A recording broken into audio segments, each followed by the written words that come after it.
만군의 여호와여, 주의 장막이 어찌 그리 사랑스러운지요. 내 영혼이 여호와의 궁정을 사모하여 쇠약함이여. 내 마음과 육체가 살아계신 하나님께 부르짖나이다. 나의 왕, 나의 하나님, 만군의 여호와여, 주의 제단에서 참새도 제 집을 얻고 제비도 새끼 둘 보금자리를 얻었나이다. 주의 집에 사는 자들은 복이 있나니 그들이 항상 주를 찬송하리이다. 하나님을 여기시니 예비하는 자가 영과 진리로 예비할지니라. 아멘. 사도신경 우리의 신앙을 고백하겠습니다. 여러분은 어떤 하나님을 믿고 경배하십니까? 나는 전능하신 아버지 하나님, 천지의 창조주를 믿습니다. 여러분은 예수 그리스도를 어떻게 믿고 고백하십니까? 나는 그의 유일하신 아들 우리 주 예수 그리스도를 믿습니다. 그는 성령으로 잉태되어 동정녀 마리아에게서 나시고 본디오 빌라도에게 고난을 받아 십자가에 못 박혀 죽으시고 장사된 지 사흘 만에 죽은 자 가운데서 다시 살아나셨으며 하늘에 오르시어 전능하신 아버지 하나님 우편한 데 계시다가 거기로부터 살아있는 자와 죽은 자를 심판하러 오십니다. 여러분은 성령 안에서 어떤 소망을 갖고 계십니까? 나는 성령을 믿으며 거룩한 공교회와 성도의 교제와 죄를 용서받는 것과 몸의 부활과 영생을 믿습니다. 아멘.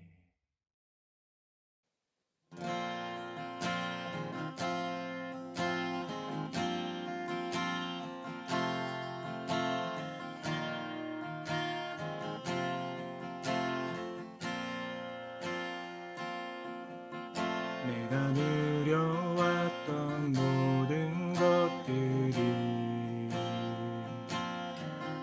내가 지나왔던 모든 시간이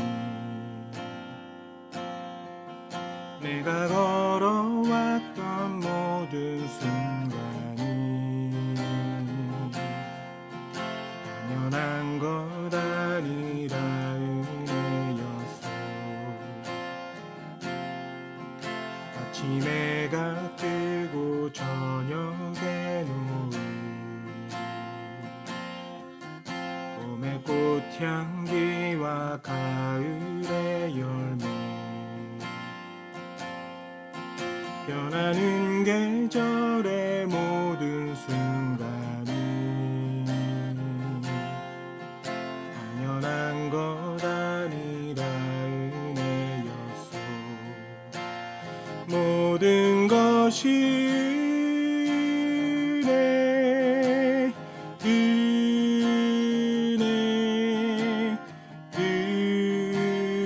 은혜, 한없는 은혜. 내 삶에 당연한 것 하나도 없었던 것을 모든 것이 은혜, 은혜였어.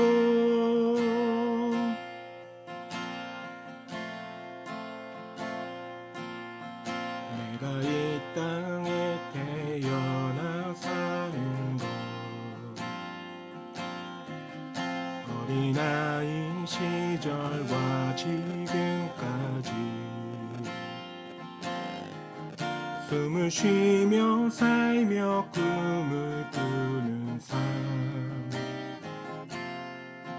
당연한 것 아니라 은혜였어. 내가 하나님의 자녀로 살며 오늘 찬양하고 예배하는 삶 복음을 전할 수 있는 축복이 당연한 것 아니라 은혜였어. 모든 것이 은혜, 은혜, 은혜,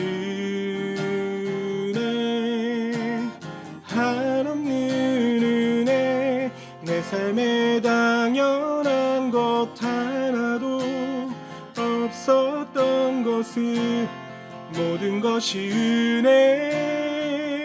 은혜였소. 모든 것이 은혜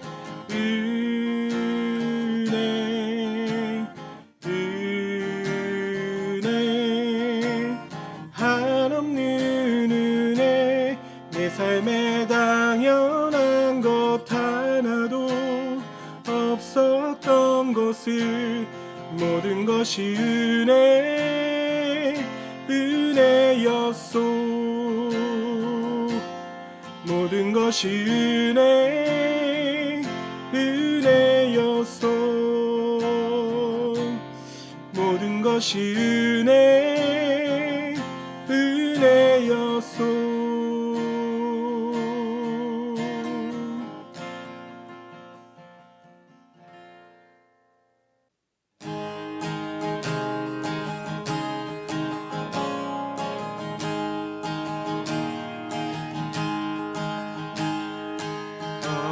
어저께나 오늘이나 아무 때든지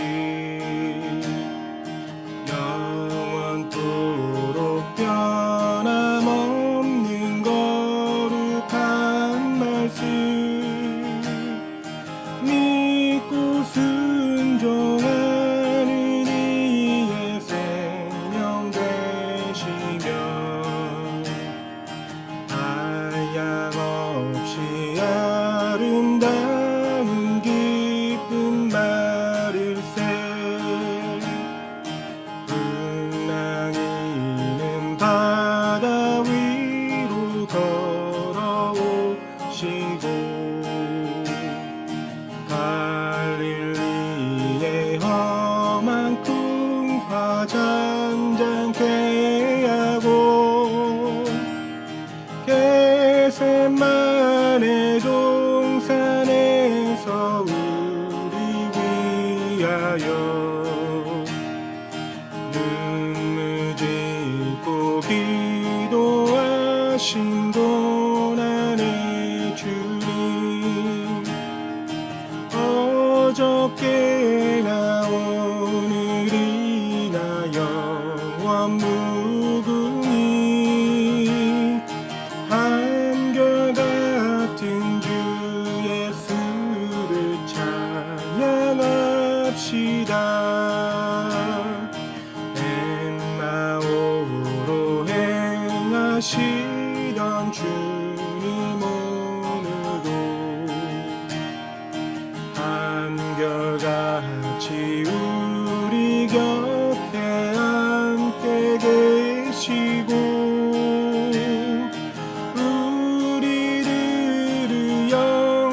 영접하러 다시 오실 때 변함없는 영광의 주친이 되오리.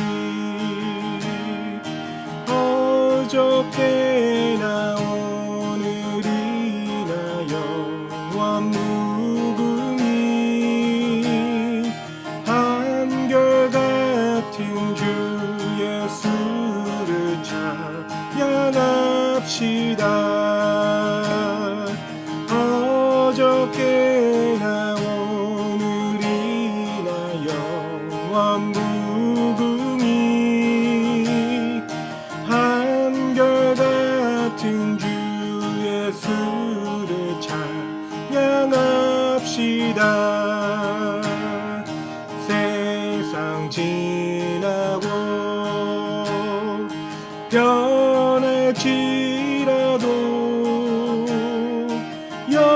영원하신 주 예수 찬양합시다.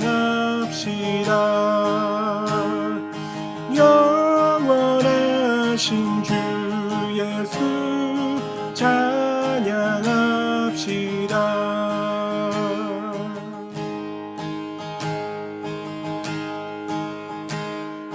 밭에 오고 객과 거두게 하신 주 목소리가 가득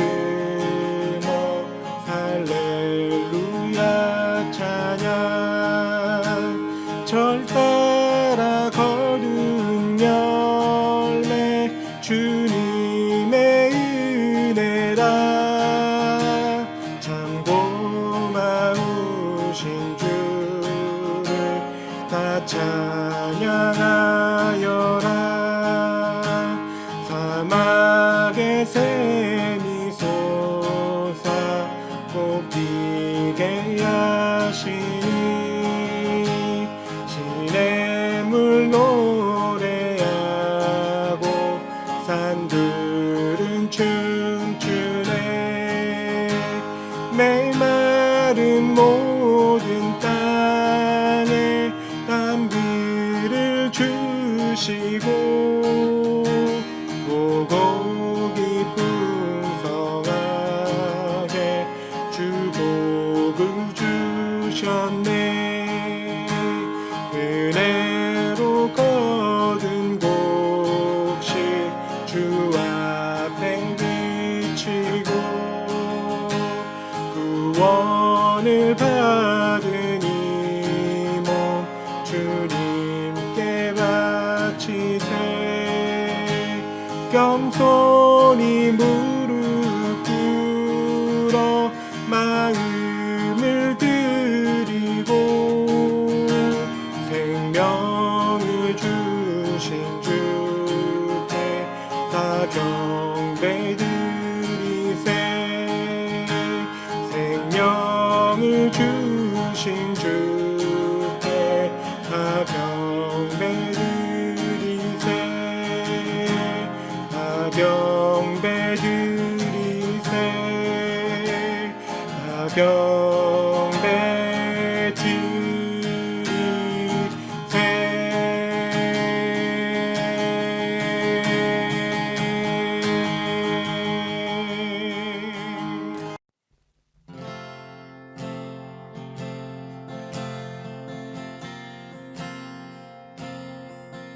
내 삶에 들어온 주님의 말씀이 내게 빛이 되시니 내 삶의 어두운 절망 가운데 소망 보게 하시네. 내 삶에 들어온 주님의 말씀이 나를 인도하시니 내 삶의 막막한 문제 가운데 주 뜻 보게 하시네. 말씀이 내게 역사하기를 말씀이 내게 살아있기를 하나님 말씀을 듣겠나이다. 주님의 음성을 듣겠나이다. 내 삶에 들어온 주님의 말씀이 내게 빛이 되시니 내 삶의 어두운 절망 가운데 소망 보게 하시네. 말씀이 내게 역사하기를 말씀이 내게 살아있기를 하나님 말씀을 듣겠나이다. 주님의 음성을 듣겠나이다. 말씀이 내게 역사하기를 말씀이 내게 살아있기를 하나님 말씀을 듣겠나이다. 주님의 음성을 듣겠나이다. 주님의 말씀을 듣겠나이다. 주님의 뜻대로 살겠나이다.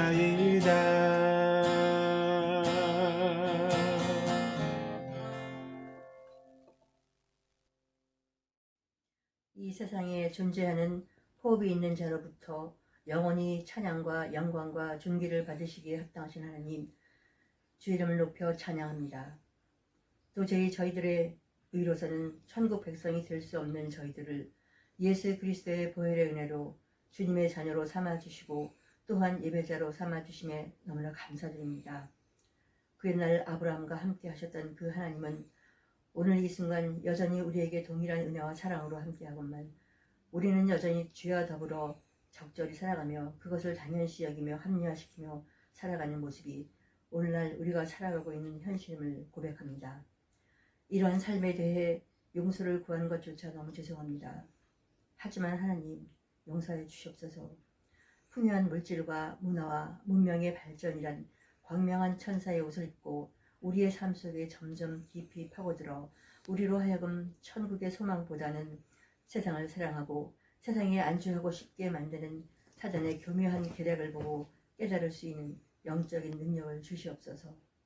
너무도 빠르게 변하는 세상은 우리의 목적지인 천국 가는 길을 더욱 좁고 협착하고 멀고도 험하게 만들고 있습니다. 하지만 그런 것을 깨닫지 못하고 여전히 세상이 편하고 좋아 그 삶에 취하여 얘가 좋사오니 좀 더 쉬자, 좀 더 자자 하는 그러한 모습이 바로 오늘 우리의 모습이 아닌지 이 시간 한번 돌아보게 하여 주시옵소서. 게다가 코로나 바이러스로 인해 더욱 예배를 드리기 어려운 시대가 되었사오니 더욱더 우리의 삶 속에 가까이 오셔서 세밀하게 간섭하여 주시기를 원합니다. 우리에게 영적인 눈과 귀를 열어주셔서 항상 우리의 삶이 주님께 맞춰 살아가게 하여 주시옵소서. 오늘 말씀 전하시는 주의 종을 붙들어 주시고 성령의 불과 예수님의 보혈로 부어주셔서 우리로 하여금 이 시대에 어떻게 어떤 마음으로 살아야 될까 하는 거룩한 근심을 하게 하는 말씀으로 우리 영혼을 깨워주시기를 간절히 바랍니다. 영적으로 혼란스러운 이 시대를 주 안에서 매일매일 말씀과 기도에 붙들려 성령의 충만함에 승리하는 삶을 살기를 간절히 바라며 이 모든 말씀 예수님의 이름으로 간절히 기도드렸습니다. 아멘. 할렐루야. 오늘도 복되고 좋은 날입니다. 주민을 함께 예배 드리는 가족들과 평화 인사 나누겠습니다.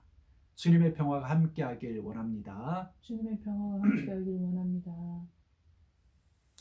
코비드 경계 단계가 4에서 3로 하향이 되었습니다. 조만간 2로 하향이 되기를 기대하며 그날까지 여러분들 건강 잘 챙기시고 잘 지낼 수 있게 되기를 바랍니다. 다들 아시겠지만 오늘부터 데일라이트 세이빙 타임이 시작이 되었습니다. 그러니 참고하시고 여러분들 시간을 다시 한번 체크해 보시기 바랍니다. 이제 함께 하나님께 봉헌하도록 봉헌 기도 드리도록 하겠습니다. 사랑의 하나님, 모든 영광 받으시옵소서. 저희 모두는 지난 한 주간 주님의 사랑과 돌보심 아래에서 영혼도 삶도 평안하였음을 고백합니다. 주님이 저희를 택하지 않으셨다면, 주님이 저희를 자녀 삼아주지 않으셨다면 어찌 그리 사랑과 은혜를 누릴 수 있었겠습니까? 주님, 저희 모두가 이 시간 주님께 예배자로 나아갈 때에 그런 고마운 마음으로 정성껏 예배하게 하옵소서. 그리고 주님께 나아오며 여러 종류의 헌금에 우리의 마음을 담아드립니다. 바라기는 이 예물이 주님의 뜻을 이루고 생명을 살리며 교회를 온전히 세우는 데 귀하게 쓰이기를 원합니다. 나아가 성도들 하는 사업과 직장, 학업, 가정, 그 외 모든 삶의 터전 속에서 저들이 처한 상황을 복되게 하시고 평강에 평강을 더하사 주님이 허락하신 삶을 감사히 누리며 살게 하옵소서. 복의 근원 되시는 우리 주 예수 그리스도의 이름으로 기도드립니다. 아멘. 오늘 우리에게 주신 하나님의 말씀은 로마서 6장 1절에서 11절 말씀입니다. 신약성경 247면입니다. 로마서 6장 1절에서 11절의 말씀을 봉독하겠습니다. 그런즉 우리가 무슨 말을 하리요? 은혜를 더하게 하려고 죄에 거하겠느냐? 그럴 수 없느니라. 죄에 대하여 죽은 우리가 어찌 그 가운데 더 살리요? 무릇 그리스도 예수 합하여 세례를 받은 우리는 그의 죽으심과 합하여 세례를 받은 줄을 알지 못하느냐? 그러므로 우리가 그의 죽으심과 합하여 세례를 받음으로 그와 함께 장사되었나니 이는 아버지의 영광으로 말미암아 그리스도를 죽은 자 가운데서 살리심과 같이 우리로 또한 새 생명 가운데서 행하게 하려 함이라. 만일 우리가 그의 죽으심과 같은 모양으로 연합한 자가 되었으면 또한 그의 부활과 같은 모양으로 연합한 자도 되리라. 우리가 알거니와 우리의 옛 사람이 예수와 함께 십자가에 못 박힌 것은 죄의 몸이 죽어 다시는 우리가 죄에게 종노릇하지 아니하려 함이니 이는 죽은 자가 죄에서 벗어나 의롭다 하심을 얻었습니다. 만일 우리가 그리스도와 함께 죽었으면 또한 그와 함께 살 줄을 믿노니 이는 그리스도께서 죽은 자 가운데서 살아나셨음에 다시 죽지 아니하시고 사망이 다시 그를 주장하지 못할 줄을 알미로다. 그가 죽으심은 죄에 대하여 단번에 죽으심이요 그가 살아계심은 하나님께 대하여 살아계심이니 이와 같이 너희도 너희 자신을 죄에 대하여는 죽은 자요 그리스도 예수 안에서 하나님께 대하여는 살아있는 자로 여길지어다. 이는 하나님의 말씀입니다. 주여 감사합니다.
서울에 있는 장로의 신학대학교가 위치하고 있는 광장동에 아차산이 있는데 학교 바로 뒤쪽에 이 산이 있기 때문에 자주 등산을 갔었습니다. 그런데 이 산에 믿거나 말거나 한 전설 하나가 있습니다. 조선 명종 때 점을 기가 막히게 잘 치는 홍계남이라는 사람이 있었다고 합니다. 이 사람에 대한 소문을 들은 왕이 그를 테스트하기 위해 그를 불러놓고는 항아리에 쥐 2마리를 넣은 후에 이렇게 묻습니다. 네가 이 항아리 속에 무엇이 들어있는지 알아맞히면 내가 큰 상을 내릴 것이다. 하지만 알아맞히지 못하면 죽음을 면치 못할 것이다. 이에 그는 그 항아리 속에 쥐가 들어있다고 말합니다. 또 왕이 이렇게 묻습니다. 그렇다면 그 속에 쥐가 몇 마리 있느냐?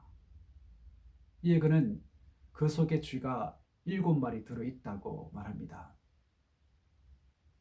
틀린 답을 말한 그를 향해 왕이 분노하면서 내 이놈! 내 놈이 사람들을 속이며 다녔구나.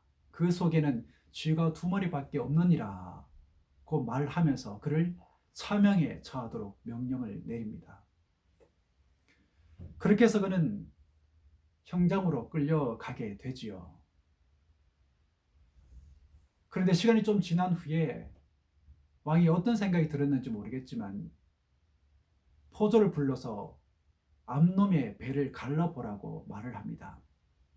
그랬더니 그 속에 새끼 쥐가 5마리가 들어있었던 거예요.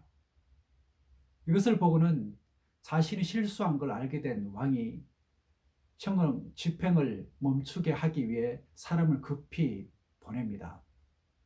한편 집행관이 형을 집행하기 위해 칼을 들었는데 홍계남이 잠시만 기다려 달라고 간청을 합니다.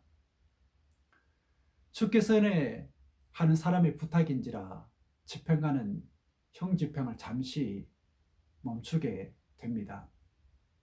그런데 저 멀리서 포졸이 말을 타고 오면서 이렇게 소리를 칩니다. 멈추어라. 어명이다. 근데 이 소리를 제대로 알아듣지 못한 집행관이 왜 집행을 멈추고 있느냐라고 다그치는 줄 알고 칼을 들어 그만 내리치고 말았습니다. 그러니까 집행관은 아차, 큰일 날 뻔했구나 하고는 형을 집행해 버린 것이죠. 그래서 그 사형장 뒷산을 아차산이라고 부르게 되었다고 합니다. 이 이야기는 홍계남이라는 사람의 신통한 능력을 말하고자 하는 게 아니라 그곳에는 사형장이 있었다는 걸 말하고자 하는 겁니다. 그리고 그 산 아래에는 장로의 신학대학교가 위치하고 있습니다. 원래 이 학교는 평양에서 시작이 되어 남산으로 이사를 왔다가 1960년대 초반에 광장동으로 이사를 오게 되었습니다. 이곳으로 이사를 와서 필요한 건물들을 짓고 운동장을 닫기 위해 작업을 하던 중에 많은 해골을 발견하게 되었다고 합니다. 그리고 사형장의 약수는 약효가 있다는 미신 때문에 많은 사람들이 그곳으로 약수를 받으러 왔다고 해요. 그러니까 학교 주변 그 어딘가에 사형장이 있었던 것이고 죽은 사람들이 그곳에 묻혔던 것이지요. 그런데 여러분 참 놀랍지 않습니까? 하나님의 섭리 말이지요. 죽음의 기운이 싸늘하게 감돌던 사형장과 그 일대가 이제는 하나님의 이름을 높이고 찬양하며 예배하는 성령의 불을 지피는 그리고 교회와 열방을 섬기는 사역자들을 훈련하는 그런 곳이 되었다는 게 말이지요. 그렇게 그곳은 사망의 자리가 변하여 생명의 바람을 일으키는 선지동산이 된 것입니다. 실은 우리 주님이 구원의 역사를 이룬 그곳도 사형장이었습니다. 그곳은 죽음의 기운이 차갑게 감돌던 곳이었고, 그래서 수많은 사람들이 고통과 이 슬픔의 눈물을 흘리는 그런 곳이었어요. 그러던 곳에 불기 시작한 생명의 바람이 예루살렘과 온 유대와 사마리아를 덮었고, 그리고 지금으로부터 약 135년 전에 한국에까지 불어오게 된 것입니다. 여러분, 이게 뭘 말하는 겁니까? 주님을 믿는 사람들이 서 있는 자리가 어떤 환경이나 역경의 자리이든 간에 생명의 바람을 불어일으키는 자리가 될 것이라는 것입니다. 믿음의 사람들을 잡기 위해 다메섹으로 올라가던 사울이 바로 그 생명의 바람에 사로잡히게 된 거예요. 그 길은, 그 자리는 믿음의 사람들을 잡아 죽이기 위해서 가는 길이었고 자리였습니다. 그런데 그 길에서, 그 자리에서 생명의 주님을 만나 꼬꾸라진 것입니다. 그가 그렇게 생명의 바람에 사로잡히자 그가 어디에 가든지 어디에 서 있든지 간에 그곳은 생명의 바람이 일어나는 자리가 되었습니다. 심지어 그를 죽이려고 달려드는 자리도, 죽도록 얻어맞고 갇혔던 자리도, 죄수의 몸으로 죽으러 가는 그 길에서도 생명의 바람이 일어났던 것입니다. 이런 생명의 원리를 가장 잘 설명하고 있는 책이 뭐냐면 바로 로마서인데, 로마서는 이렇게 시작을 합니다. 예수 그리스도의 종 바울은 사도로 부르심을 받아 하나님의 복음을 위하여 택정함을 입었으니 이 복음은 하나님이 선지자들을 통하여 그의 아들에 관하여 성경에 미리 약속하신 것이라. 이렇게 시작된 이 로마서는 주님을 통해 일어난 생명의 바람에 대해 감격하면서도 구원의 도리를 차차히 설명해 내려갑니다. 그러다가 우리가 함께 읽은 6장에서 뭐라고 그러냐 하면 우리가 어떤 존재가 되었는가, 그리고 그런 우리는 어떻게 살아야 할 것인가. 그러나 분명한 것은 행위를 먼저 강조하고 있지 않다라는 거예요. 저 아직 하나님의 백성이 되지 못했는데 어떻게 하나님의 백성으로 살 수가 있겠습니까? 그러니 오늘 본문에서도 우리가 어떤 존재가 되었는가를 먼저 강조하고 있는 겁니다. 즉 우리의 정체성에 대해서 얘기를 하고 있다는 거예요. 지금 예배하고 있는 저와 여러분은 어떤 존재입니까? 어떨 때는 주님을 믿는 사람 같기도 하고, 어떨 때는 주님을 믿지 않는 사람인 것 같기도 하고, 도대체 우리는 어떤 존재입니까? 오늘 본문에서 사도 바울은 우리는 주님과 함께 죽었던 존재였고 또 함께 산 존재라고 말을 합니다. 4절입니다. 우리가 그의 죽으심과 합하여 세례를 받음으로 그와 함께 장사되었나니 이는 아버지의 영광으로 말미암아 그리스도를 죽은 자 가운데서 살리심과 같이 그렇게 살리심을 받은 존재라는 겁니다. 그리고 11절입니다. 이와 같이 너희도 너희 자신을 죄에 대하여는 죽은 자요 그리스도 예수 안에서 하나님께 대하여는 살아있는 자로 여길지어다. 저와 여러분이 정말 구원받은 하나님의 백성이 맞다면 우리는 죄에 대하여는 죽은 자이고 하나님께 대하여는 산 자라는 겁니다. 즉 주님과 함께 죽고 주님과 함께 살아난 존재라는 거예요. 그러한 정체성을 가진 자가 바로 우리라는 겁니다. 다시 말해 죄로 인해 멸망받을 수밖에 없었던 자리에 서 있던 우리가 주님과 함께 죽고 주님과 함께 다시 살리심을 받은 존재들이라는 겁니다. 그런 점에서 우리는 하나님 앞에서 귀한 존재인 것입니다. 그런데 의외로 이러한 간격 없이 신앙생활하고 있는 많은 그리스도인들이 있음을 발견한 마틴 로이드 존스 목사님은 이렇게 우리에게 권면을 합니다. 우리가 날마다 잠자리에서 일어나 스스로에게 나는 하나님의 자녀야. 나는 그리스도와 함께 죽었고 죄에 대해 죽었어. 나는 그리스도와 함께 다시 살리심을 받아 이 새로운 영역에 들어왔어. 라고 말하면서 하루를 시작해야 한다. 맞는 것 같습니다. 하루하루 또는 순간순간 우리가 이러한 사실을 확인하지 못하고 살아갈 때 우리는 하나님이 우리에게 주신 행복을 누리지 못하는 나 자신을 발견하게 됩니다. 또한 이러한 사실을 확인하지 못할 때 우리는 어떤 환경에 눌리기도 하고 어떤 사건에 짓눌리기도 하는 겁니다. 그렇다면 우리는 어떻게 살아야 할까요? 우리의 정체성을 확인했으니 이제 그 존재에 걸맞는 삶을 살아야 하지 않겠습니까? 로마서 6장에서 강조하는 게 뭐냐면 새로운 관계예요. 그래서 우리가 함께 읽은 본문 그 이후부터는 이것에 대해서 강조를 하고 있는 겁니다.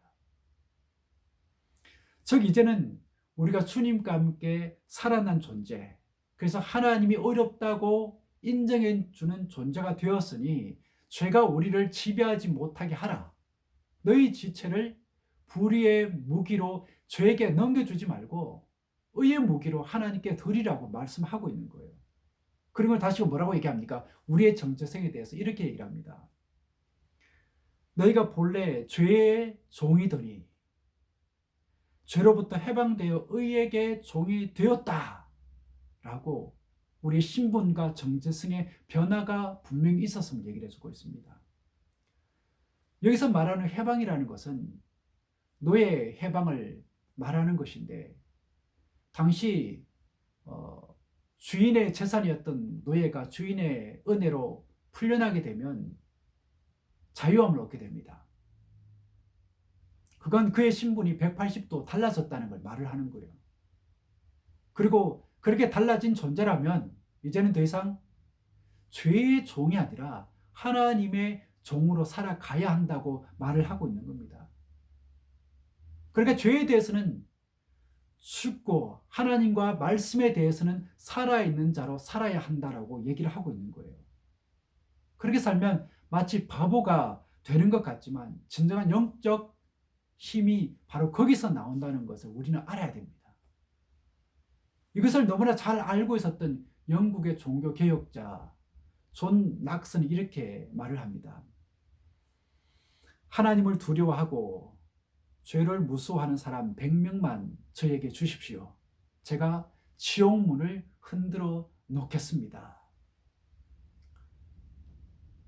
그런데 지금 한국교회는 어떻습니까?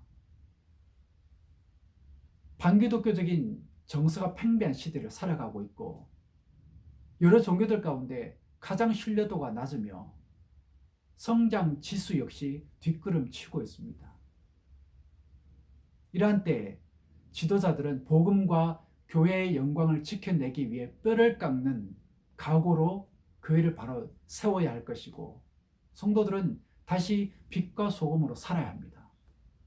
그러기에 우리는 다시금 자신의 모습을 점검해야 하고 내가 정말 하나님이 기뻐하시는 모습대로 살아왔는지를 반성해야 합니다.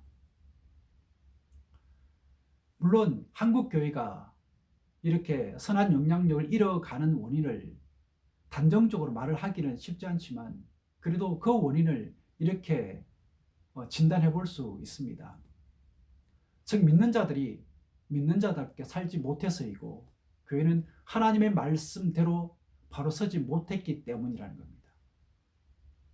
다시 말해 하나님의 이름으로 함께 예배하고 신앙생활을 하면서도 교회는 갈등과 분쟁의 원상이 없고 성도들은 온갖 거짓과 권모술수로 세상을 살아온 게 그 이유가 아니냐라는 겁니다.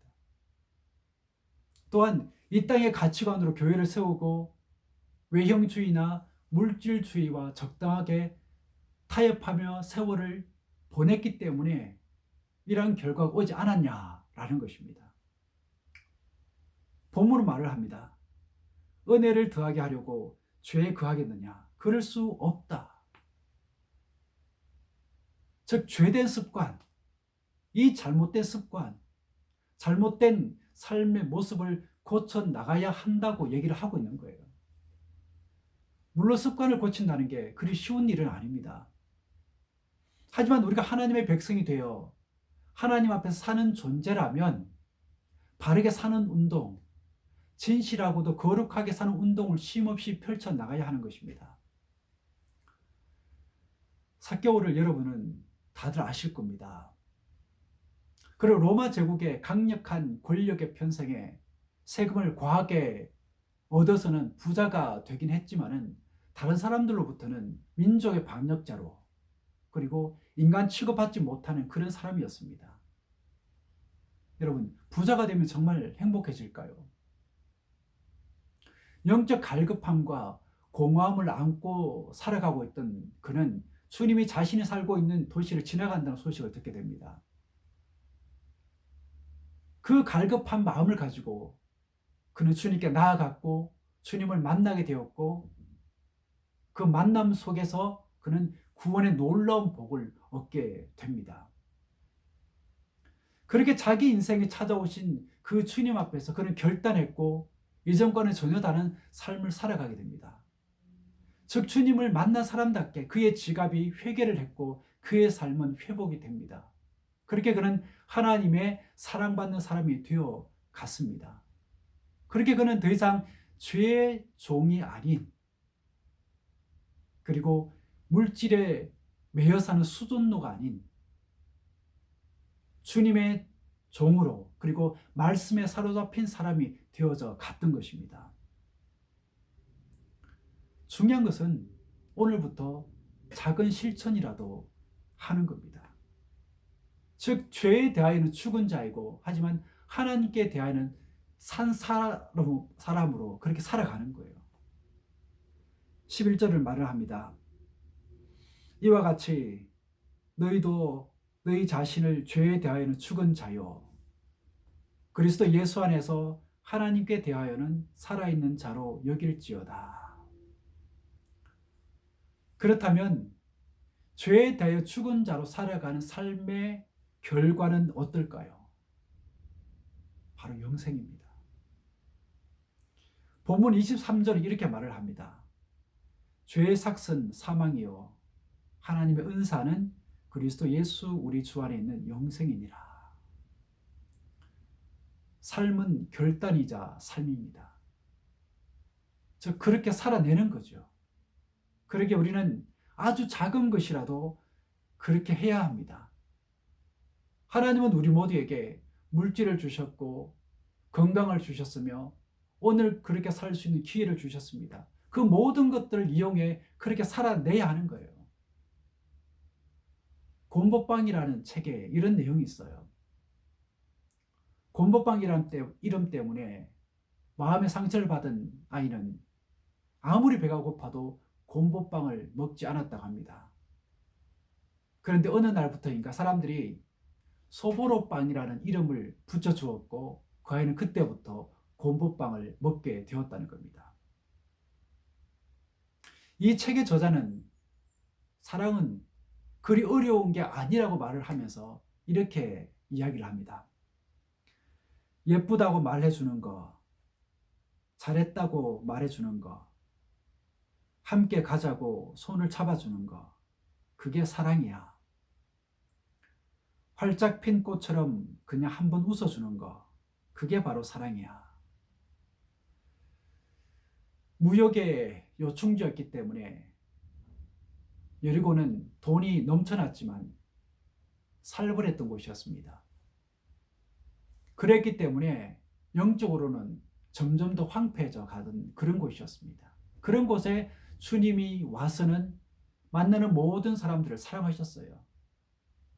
그가 세리이건 창녀이건 병든 사람이건 아니면 버림받은 사람이건 간에 우리 주님은 당신의 사랑을 그들에게 나눠주셨습니다.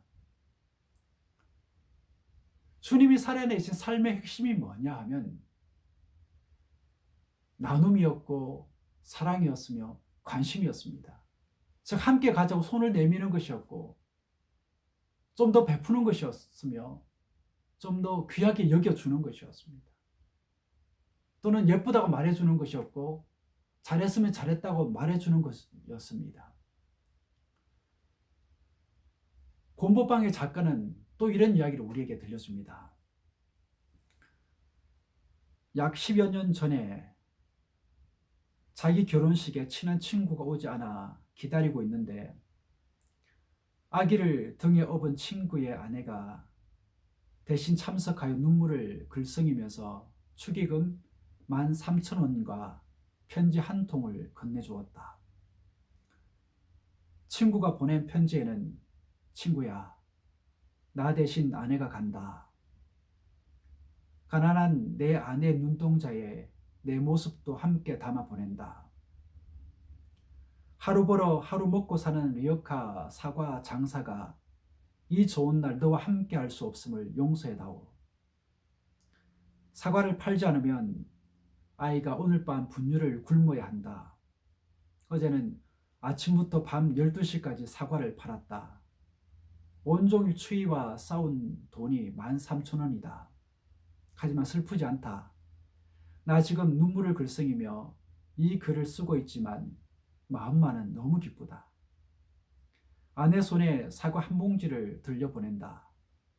지난밤 노란 백열등 아래서 제일로 예쁜 놈들만 골라냈다. 신혼여행 가서 먹어라. 친구야, 이 좋은 날 너와 함께 할 수 없음을 마음 아파해다오. 나는 언제나 너와 함께 있다. 해남에서 친구가. 나는 견념쩍게 웃으며 사과 하나를 꺼냈다. 씻지도 않은 사과를 나는 우적우적 씹어댔다. 왜 자꾸만 눈물이 나오는 것일까?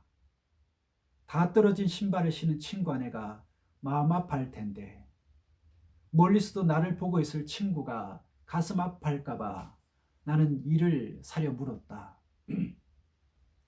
하지만 참아도 터져나오는 울음이었다. 참으면 참을수록 더 큰 소리로 터져나오는 울음이었다. 어깨를 출렁이며 울어버렸다. 사람들 오가는 예식장 로비 한가운데 서서. 아마도 여러분 역시도 그런 친구가 그리울 겁니다. 이런 친구가 있으면 참 좋겠다는 생각을 하실 거예요. 그런데 우리 주님은 그런 친구를 그 어디서 찾지 말고 네가 그런 친구가 되어주라고 말씀합니다. 자신을 향한 주님의 그러한 마음을 발견한 삭개오는 여태까지 움켜쥐려고 했던 그것을 주님이 기뻐하시는 일을 위해 사용하기로 결정합니다. 그리고 그렇게 삽니다. 그 순간 그의 마음에는 하나님의 나라가 임했고 그곳에는 하나님의 나라가 이루어지기 시작을 했습니다. 그렇습니다.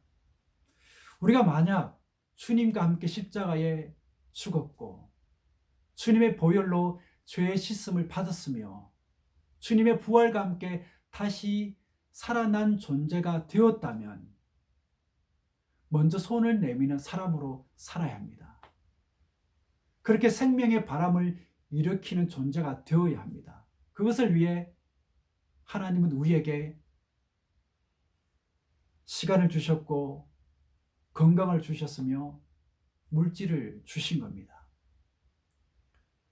바라기는 죽음의 땅, 갈보리에서 불기 시작했던 그 생명의 바람이 우리 신앙 공동체에도 휘몰아치기를 바랍니다.